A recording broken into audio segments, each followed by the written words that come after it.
So let's move into wide receivers, where it is time to get excited. I think, at least when it comes to Cincinnati Bengals, Jamar Chase, T Higgins. We'll get to Higgins. He's a little bit of a different story. But with Jamar Chase, there's one thing I want to know. I'm going to go back to Chase first on this one, and then Bob. There's one thing I want to know about Jamar Chase. Are they going to finally use him like Justin Jefferson? And when I say that, I mean, because Tyler Boyd's out of the picture, do you line him up inside? Do you let him be that true dominant wide receiver one that gets you that extra little boost to get you on that level? What do you think, Chase? Because you do have him ranked the highest of all of us. Yeah, I have him at 2 there. Industry's got him running about 3 or 4. But hey, fingers crossed, somebody get on the horn to Zach Taylor and tell him what we're talking about here. I think they should be using him more. Listen, he's not going to hit the 18 yards per catch that he hit his rookie season. That's not happening again. But listen, last season he had the worst fantasy points per game of his career so far. He had to fight through Burrow's injury and all the ups and downs that we had with that, with 2 injuries. Actually, the early season kind of weirdness that we saw the first 5 weeks where we had half a Joe Burrow. Then he looked great with the 5 weeks of real Joe Burrow, and then we had no Burrow, and the guy still ended up, as wide receiver 11. He's still a wide receiver 1, even with the worst season of his career, fantasy points per game wise, and all the bull crap that he dealt with last season. And he had more fantasy points per game, quite honestly, than a lot of the stars did. Debo and a lot of them did. I have him ranked over Jefferson because I'm not sold on Jefferson's quarterback situation. I need to see how that shakes out. I realize it's still Jefferson, but I really want to see what they have at quarterback there before I go too much higher on Jefferson. I still have Jefferson in the top 4. Let's not go too crazy. Hill, I think we're going to see some touchdown regression from. And with Jamar Chase, I think that, there's no reason that he can't be up around, say, 13 or 14 yards per catch. And if we get that at the volume that he should and will see, we're talking that there's no reason he can't be up around the top overall wideout. He's got that ability if they use him that way. I hope Zach Taylor will. Without Tyler Boyd around, they've got the questions surrounding how much Higgins is invested or wants to play, and we still don't know his contract situation. I know Jermaine Burton has become kind of the post-draft fantasy darling, or a post-draft fantasy darling, because of what he can bring to the table as a deep threat. But I really think it's Chase's show this season, and if we get any kind of semblance of health from him and Burrow, Katie bar the door, I think there's no reason he can't be a top 2 or 3. Well, let me throw this out here real quick. And I know this is a little bit of a theoretical math going on, but his pace with Burrow, which remember, most of the year wasn't playing very well because he was banged up. His pace with Burrow, 180 targets, 121 receptions, 1,400 yards, and 10 touchdowns, which would have made him the wide receiver 4 with a Burrow not playing at his peak.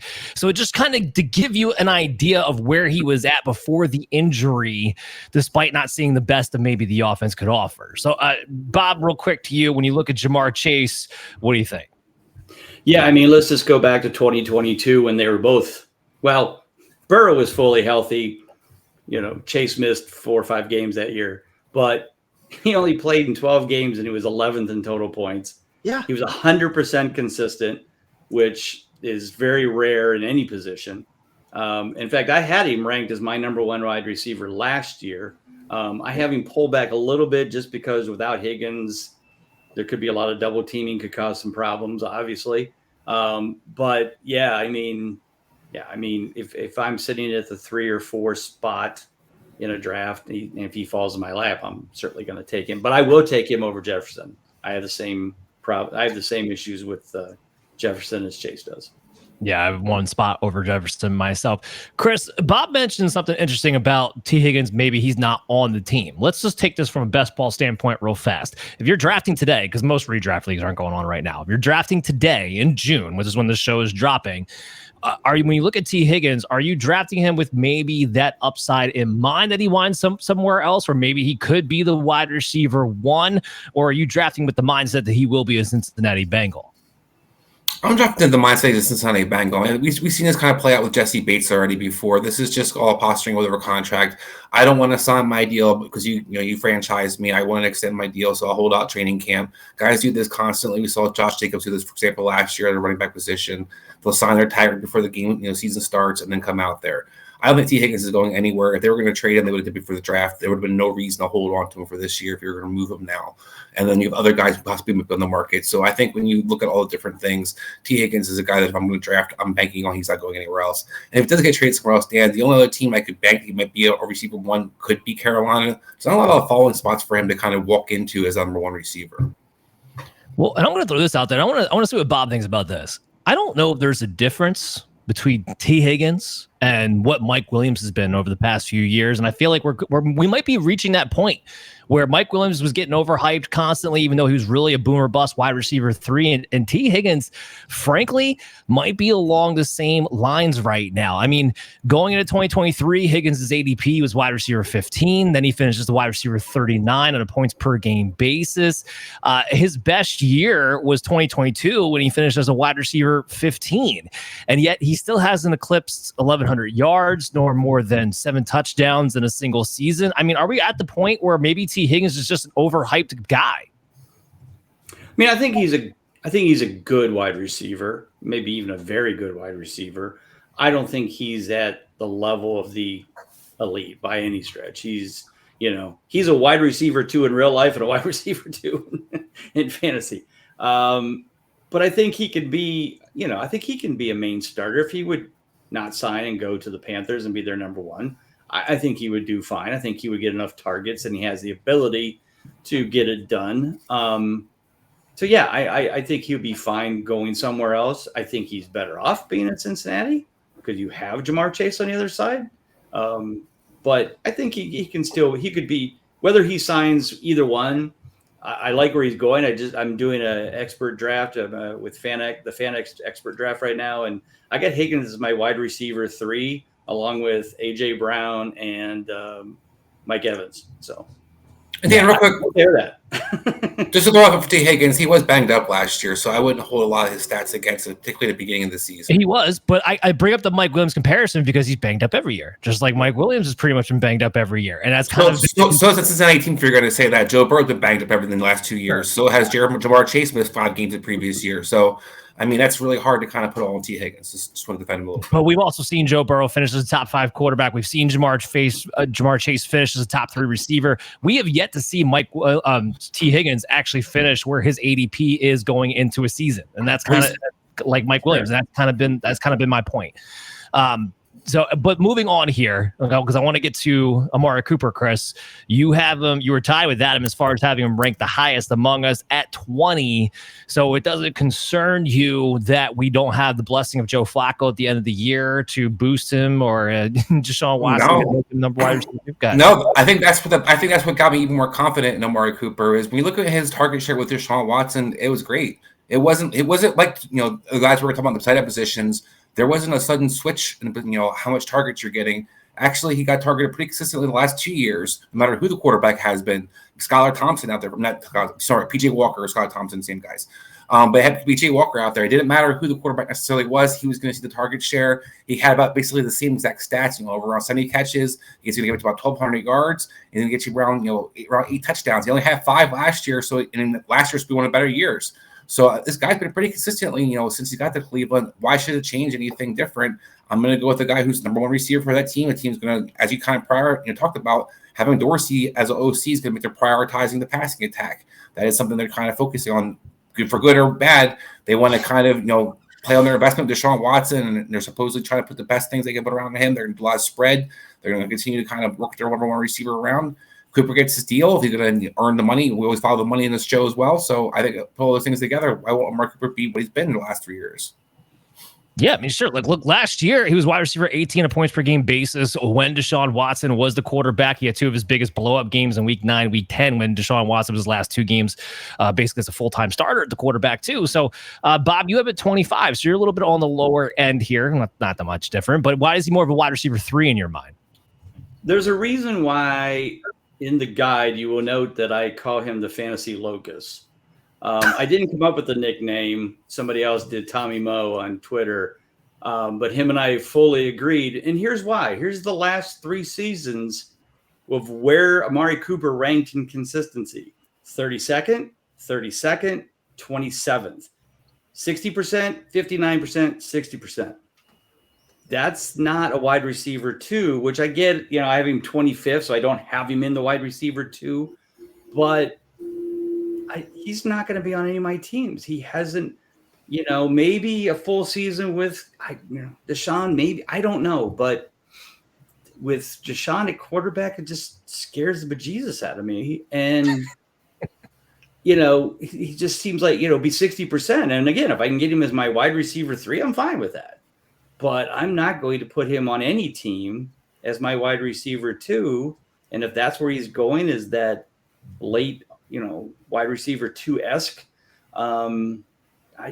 especially when you got guys around him like Devontae Smith and Zay Flowers and DK Metcalf at 22nd. And I'm like, no, not going to do it. Sorry. Well, I'll throw another one in there. Jalen Waddle's going around as ADP too. And I think you bring up a good point. You look at Amari Cooper, there are certain guys that stick in your brain that are just not sexy, that are just not exciting. Don't feel like they have that kind of upside like some of the other players that you mentioned in that similar range. And I think that's why a lot of people, especially in our boat, may not wind up with a guy like Amari Cooper. But if that makes him fall, you're in one of those drafts, don't wait too long, because this is a guy who does put up numbers on a pretty consistent rate. Speaking of Zay Flowers, Chase, I'm going to go to you. Okay, now he's pretty much leveled out. We have him valued as a wide receiver 3. That's pretty much where his ADP is. We have any more value for that? It will be his second year in the pros, but the second year under Todd Monken with Lamar Jackson. They brought back Rashad Bateman. They didn't really do anything as far as the OBJ departure. Mark Andrews might be a little bit healthier, but the point overall being is that they didn't really add too many pieces to take away targets. So when you look at Zay Flowers, you have him ranked at 28. Is that just you don't know what to expect, or you think he still just has maybe a high floor, not a high ceiling? Yeah, I think he's high floor, high ceiling or high floor and just regular ass ceiling in that offense. I don't think he's anything overly special. I mean, you're talking about a guy that was wide receiver 31 last year on PPR, and listen, there are targets available with Odell Beckham out of town, but how many really are going to go to Zay Flowers? How many are going to go to a healthy Mark Andrews? How many are going to go to anybody else that's there? Nelson Aguilar was actually, and Rashad Bateman is supposedly better this year, likely as well. So, I mean, I like Zay Flowers. I've got him all over my dynasty rosters, all over my 22 dynasty rosters. I've got him sprinkled everywhere. But he's a guy that I like the floor. I don't necessarily see a giant ceiling for him. I've got him ranked, pretty close to where consensus is, pretty close to where ADP is. And he's a guy that if he represents the best value on the board when I'm up, I'll take him. And if not, I'm not going to lose any sleep over that. I mean, fair enough. Zay Flowers, Bob, I mean, he's the number 1 receiver on the Ravens, on the Lamar Jackson quarterback that we love so much. Yeah, I give him a little more love. And I'll give you a couple reasons. Number 1, as a rookie, he was 69% consistent, which ranked him 23rd. So when you see, especially a young receiver, have a better consistency ranking than a total points ranking, that gives me a little bit of more of a warm and fuzzy. In fact, it's very rare for rookies to be even over 60% at any position in their first year. But the cool thing is that the wide receivers that do that in their rookie season seem to maintain that and keep going. It doesn't always happen with the other positions. Guys who've had their first years are like Amon-Ra St. Brown, Jefferson, Chase, it goes on and on the past. Other positions don't do that. So, Flowers was definitely a favorite, certainly has the rapport with Jackson. Now you bring in a real running game in Derrick Henry. So teams now can't, before I think they kind of stayed a little bit back because they kind of knew either Jackson's going to run or Jackson's going to throw, because we've got Gus Edwards and whatever else is in that backfield. So now you have to worry about the run. Now a guy like Zay Flowers and his speed could cause more problems. I'm not going to say I got him ranked, I'm not going to rank him 15th. But again, it's one of those, if he falls, again, if I'm looking at Zay Flowers versus Amari Cooper, believe it or not, I'm going to take Zay Flowers. And right now they're side by side, 25th and 26th in ADP. It is. I would say it is interesting that he was 7th best in target separation last year. I mean, there's a lot of things when you look at for a rookie wide receiver, why you could point to and say, you know what, this should and may even be a pop. Speaking of pop, somebody that we want to see if he's ever going to pop, I feel like we might be getting into another wide receiver who might be in a little bit of the overhyped market, and I feel like he's got to break out in his 3rd year. It's time to do it. George Pickens, no Deontay Johnson. He is the number 1 guy. Does have a couple things working against him. I'm not going to not point that out. Russell Wilson, we don't know exactly what he is at this point in his career, and you're working with Arthur Smith, who refused to draw plays for Drake London to get the ball enough. So are we going to really trust that George Pickens gets plays drawn up for him to get the ball enough? Chase, you have him at 30. When you look at George Pickens, what are you thinking? Yeah, I'm thinking exactly kind of what I've already brought up earlier in the show. FAS, forget Arthur Smith. Yeah, Johnson's gone, which means that there are a metric F ton of targets available, theoretically in the offense, but this is not last year's offense. This is going to be Arthur Smith's offense with a completely different quarterback running the show. And listen, Arthur Smith, I don't think that there's going to be a ton more volume than what George Pickens actually saw last season, even with the theoretically, he's the number 1 coming into this season. So listen, he was wide receiver 30 last season. I don't see a ton of room for improvement on that for him right now. So, I mean, he's ECR 28, his ADP is ranked 28th right now in half point, leagues. I've got him right at 30. He doesn't excite me in any way, shape, or form. Well, here's some numbers that if you look at, a 2nd-year wide receiver, kind of like we're talking about Zay Flowers, it should stick out. I mean, he was over 1,100 yards last year, 83 receptions, 5 touchdowns. He finished the wide receiver 33. And we're talking about an offense with Matt Canada and Kenny Pickett and Mason Rudolph. And it also had Deontay Johnson he was sharing targets with. So those are all reasons why I think you could craft an argument to get excited about it. But Bob, what do you see when you look at George Pickens? The one thing I put in the guide was last year when Johnson was out weeks 2 through 5 and Pickens was the lone receiver, was the main guy getting the ball. He averaged 16.6 fantasy points a game with 75% consistent. Now, again, I get it. Total different offense. But it proved that he could be the man when he was the man. So let's hope that, the team saw that. Arthur Smith sees that.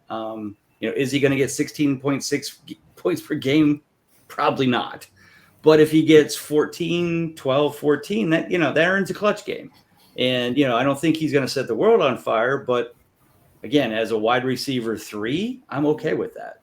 Yes. Maybe even if you can slip him as a wide receiver 4, that's even better. It just depends on who you're drafting against. I mean, I could see people being against, not being on his, thinking about his future, or being, feeling good about his ceiling and thinking more about his floor, maybe even being worse with Arthur Smith. I mean, that's a good thing is every time there's an Arthur Smith mentioned, then everybody just devalues everybody on that team by 20 picks. And probably for good reason, but somebody's got to get the ball, right? As bad as it was in Atlanta, Bijan was still in the top 10 in fantasy points. It didn't feel like it. Drake London was still pretty good too.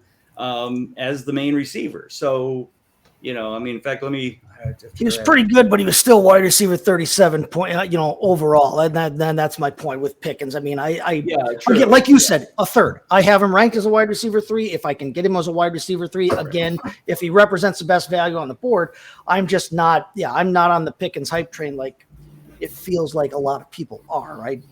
Sure. Okay. Excite me in this offense. FAS. Yep. I agree. All right.